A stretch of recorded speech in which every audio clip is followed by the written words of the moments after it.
ఇక కాకినాడలో యూట్యూబర్ సామాజిక కార్యకర్త ప్రశ్న రావణ్ అరెస్టుతో జనసేన దళిత నేతల మధ్య ఉద్రిక్త వాతావరణం కనిపిస్తుంది. ప్రస్తుతం అక్కడ పోలీస్ స్టేషన్ల వద్ద ఎలాంటి పరిస్థితులున్నాయి, అలాగే న్యాయవాది జాడా శ్రావణ్, బొజ్జ ఐశ్వర్యలపై కూడా కేసులు నమోదయ్యాయి అంటున్నారు. వారి అరెస్టులకు సంబంధించి పోలీసుల వ్యూహం ఏంటి అనే దానిపై మరిన్ని అప్డేట్స్ మా ప్రతినిధి నవీన్ రాజ్ లైవ్ ద్వారా అందిస్తారు. చెప్పండి నవీన్ రాజ్. Good morning Kavya. ఏదైతే ఆ రాష్ట్రంలో అయితే కనుక పొలిటికల్ సిచ్యువేషన్ అయితే కనుక హీట్ ఎక్కిందనే చెప్పొచ్చు.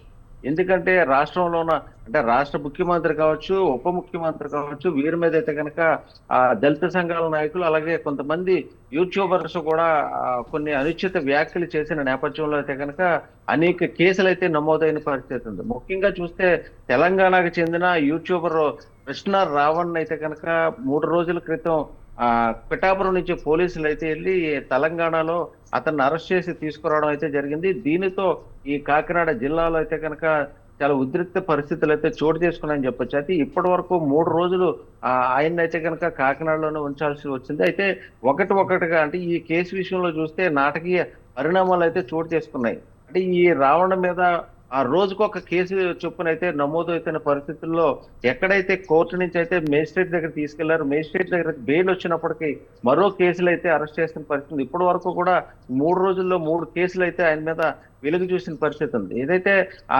ఏలూరులో ఈ దళిత క్రైస్తవులకు సంబంధించి పెట్టిన మీటింగ్లు అయితే కనుక ఉప ముఖ్యమంత్రి పవన్ కళ్యాణ్ అలాగే సీఎం చంద్రబాబు మీద అయితే అనుచిత వ్యాఖ్యలు అయితే చేశారు. అంటే ఆ ప్రజలకు ఇచ్చిన హామీల్ని మీరు నెరవేర్చడం లేదు అంటూ ఒక వ్యంగ్యంగా మాట్లాడడంతో దీని మీద అయితే పిఠాపురంలో అయితే కేసు అయితే నమోదు చేసింది. దీంతో 3 రోజుల క్రితం తెలంగాణ నుంచి అరెస్ట్ చేసిన నేపథ్యంలో పిఠాపురంలో అయితే ఇటు దళిత సంఘాలు కావచ్చు అలాగే జనసేన నాయకులు కావచ్చు, ఆ దళిత సంఘాల నాయకులు, ప్రజా సంఘాల నాయకులు అయితే రావణకు మద్దతుగా వాళ్ళైతే దీక్ష చేసి నిరసన కూడా వ్యక్తం చేశారు. మరోవైపు చూస్తే జనసేనకు సంబంధించిన నాయకులంతా కూడా ఆ పోలీస్ స్టేషన్ వద్దకు చేరుకుని రావణ్కి వ్యతిరేకంగా డౌన్ రావణ్ పవన్ కళ్యాణ్ కి క్షమాపణ చెప్పాలని చెప్పి జనసేన నాయకులు కూడా అక్కడ ఆందోళన చేశారు. అయితే చివరికి మేజిస్ట్రేట్ దగ్గరికి తీసుకెళ్లే విషయంలో కూడా జనసేన నాయకులు అడ్డుపడడంతో చివరికి అయితే ఆ పోలీసులు మేజిస్ట్రేట్ దగ్గరికి అయితే తీసుకెళ్లారు. దీంతో బెయిల్ అయితే వచ్చింది.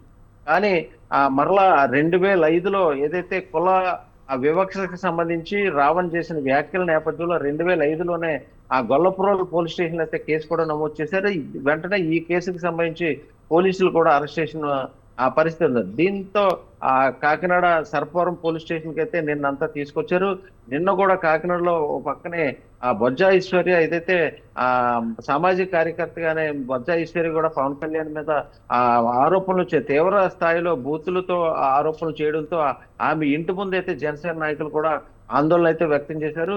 ఆ భారీ ఎత్తున అంటే మొన్న రాత్రి నుంచి కూడా నిన్న మధ్యాహ్నం వరకు కూడా ఆ బొజ్జ ఐశ్వర్య ఇంటి ముందు ఆందోళన చేయడంతో ఇటు పోలీసులు కూడా వచ్చి అక్కడ ఉద్రిక్త పరిస్థితులు లేకుండా అక్కడైతే సర్దుమణిగే ప్రయత్నం అయితే చేశారు. అయితే చివరికి బొజ్జ ఐశ్వర్య మీద కూడా కేసు పెట్టి ఆవిడని అరెస్ట్ చేస్తామని చెప్పి పోలీసులు హామీ ఇచ్చిన నేపథ్యంలో ఈ జనసేన నాయకులు కూడా అక్కడ ఆందోళన అయితే విరమించారు.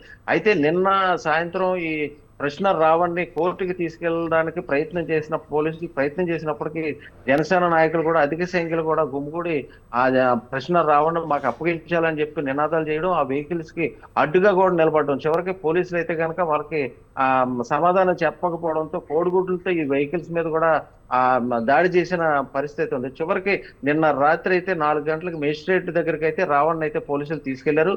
దీంతో అతనికి బెయిల్ మంజూరు చేసిన పరిస్థితి. అయితే దీనిలో మరో మచిలీపట్నంలో ప్రశ్న రావణ్ మీద మరో కేసు కూడా నమోదైందని చెప్పేసి ఆ రావణ్ అయితే మచిలీపట్నం కూడా తరలించిన పరిస్థితి ఉంది. అయితే ఇది ఇలా ఉండగా ఏలూరులో కూడా నిన్న ఒక కేసు కూడా రావణ్ మీద నమోదైనట్లుగైతే మనకి సమాచారం అవుతున్నట్టుగా రావణ్ సంబంధించిన వ్యాఖ్యలకు సంబంధించి ఎక్కడికక్కడ పోలీసులు దగ్గర నుంచి అయితే కేసులు పెట్టించి అతన్ని ఇబ్బంది పెట్టాలనే ప్రయత్నం అయితే కనుక జరుగుతుందని చెప్పేసి ఒక పక్క నుంచి అయితే ప్రయత్నం జరుగుతుంది. మరోవైపు చూస్తే ఇటు జాడా శ్రావణ్ ఏదో ప్రముఖ న్యాయవాది జాడా శ్రావణ్ కూడా తీవ్ర స్థాయిలో వ్యాఖ్యలు చేశారు. అతని మీద కూడా ఇటు పిఠాపురంలో కావచ్చు అలాగే ఏలూరులో కూడా ఆయన మీద అయితే కేసులు కూడా నమోదు చేశారు.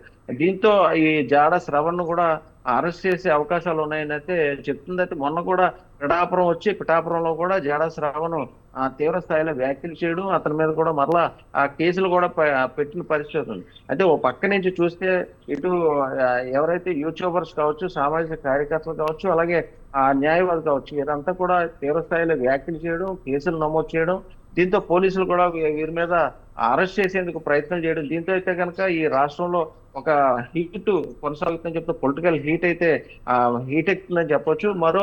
మరోవైపు చూస్తే ఈ వీరి కేసులతో పాటు చూస్తే నిన్న ఆ మహాసేన రాజేష్ కూడా ఏదైతే ఈ ప్రభుత్వానికి అనుకూలంగా నిన్న కాకినాడలో కూడా ప్రెస్ మీట్ పెట్టి వీళ్ళంతా కూడా వైసీపీ కోవట్లుగా పనిచేస్తూ టీడీపీ మీద, అలాగే ఆ కూటమి ప్రభుత్వం మీద ఎలా వ్యాఖ్యలు చేస్తున్నారో, వీరైతే కనుక ఈ ప్రభుత్వాన్ని ఇరుకును పెట్టాలి, దళితుల్ని ఈ పార్టీ ఏదైతే కూటమి ప్రభుత్వానికి వ్యతిరేకంగా చేయాలనే కుట్రలు అయితే పన్నుతున్నారు. కాబట్టి వీరి మీద మీరు యాక్షన్ తీసుకోండి.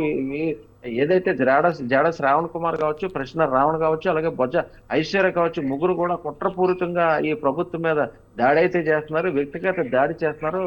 కాబట్టి వీరి మీద యాక్షన్ తీసుకోండి. వైసీపీ కోవర్ట్లుగానే అలా బిహేవ్ చేస్తున్నారని చెప్పేసి మహాసేన రాజేష్ కూడా రైట్. నిన్న కాకినాడ కూటమి ప్రభుత్వానికి అనుకూలంగా కూడా ఆయన ప్రకటించారు, అయితే మద్దతు ప్రకటించారు. అయితే ఈ నేపథ్యంలో కాకినాడ జిల్లాలో ఉధృతి చోటు చేసుకోవడంతో పాటు పొలిటికల్ గా కూడా అనేక చర్చలు కూడా దారితీసే అవకాశం అయితే ఉంది.